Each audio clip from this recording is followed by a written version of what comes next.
loves! Nandito ako ngayon sa aming munting aray ko. Munting bakuran. Kita niyo ba to, guys? Pero bago ako magsimula, gusto ko po munang batiin ng aking mga ka-vlogger. Max vlogger, oh. Sina Daddy Alive. Hi po, mega love shout out po. Medyo bulol po ako, pasensya na. Then, ang aking ka-GC, Madidiskarte Vlog, Legit Family, at saka, sino pa ba? Lilibet, basta, kayo po, ka-helmet, kayo pong mga ka-GC ko. Maraming salamat po sa inyo, sa mga suporta ninyo, at sa mga nag-subscribe po sa akin.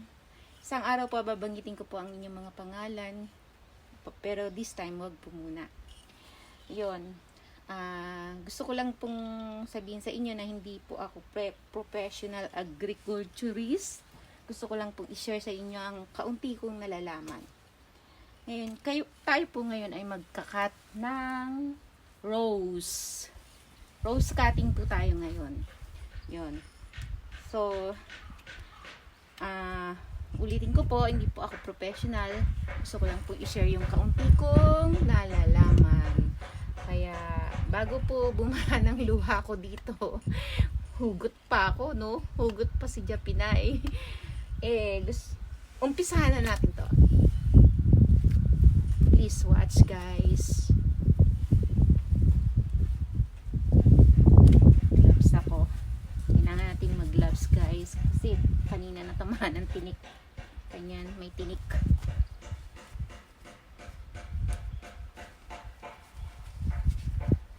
Tinik.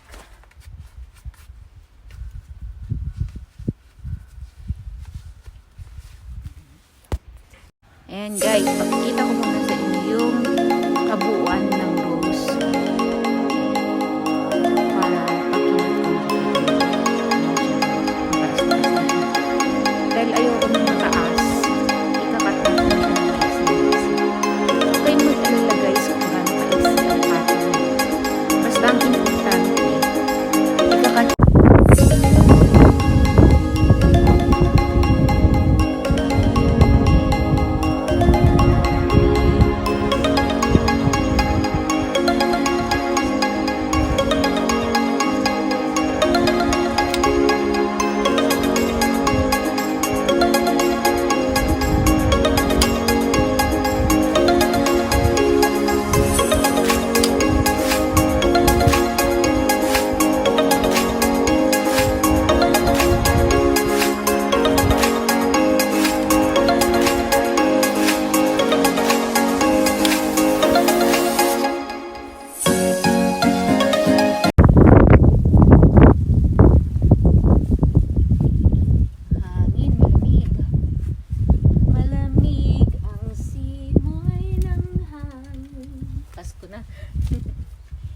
Dito guys sa Japan, di masyadong sinicelebrate ang Pasko. Sa kanila, kakain lang ng cake, tapos na.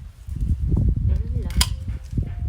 Di katulad sa Amerika, Pilipinas, talagang sinicelebrate.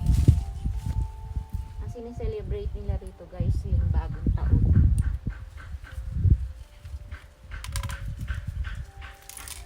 Aray ko, matinik.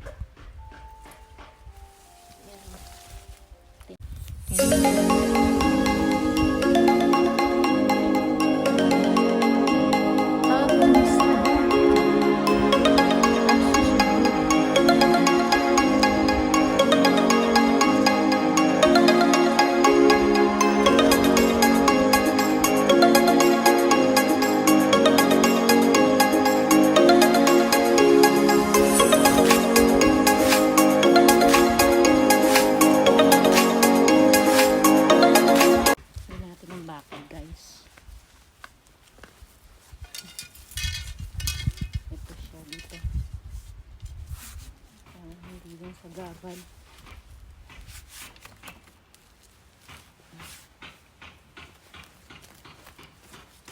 Good luck na lang sa akin kung anong sasabihin ni Habi kung pasado sa kanya mga ginawa ko.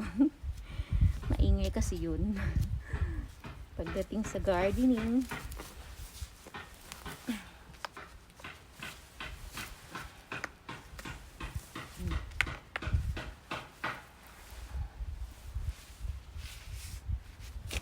Ito natin dito. Yes. Ayan. Kapag pinali po.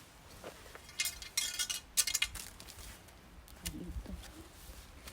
Shout out nga pala kay Love You Baby 2020 sa kanyang vlog. Shout out sa iyo.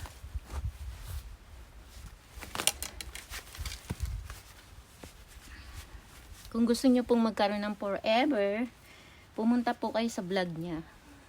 At magkakaroon kayo ng forever. Pasyalan niyo po ang kanyang vlog.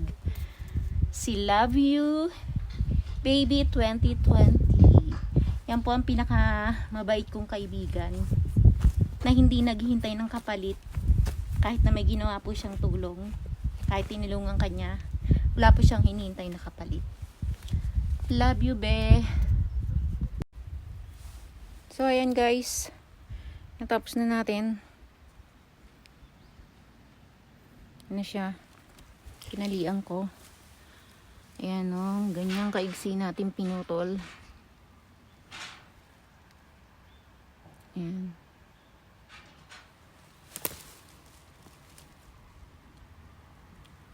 Kailangan linisin nyo rin yung paligid niya. Alisin nyo yung mga mga dahon-dahong tuyo. Kasi para malinis, hindi siya titira ng insekto. Kasi pag tiniran po siya ng insekto, mabubulok. Dahil mangingitlog po yung insekto sa ugat niya. So, kakainin nila yung ugat. Mamamatay ang inyong halaman. So, ayan guys. Sana nakatulong ako ng kaunti at nakapagbigay ng ilang tips tungkol sa rose. Bye-bye guys! Sayonara, goodbye, God bless!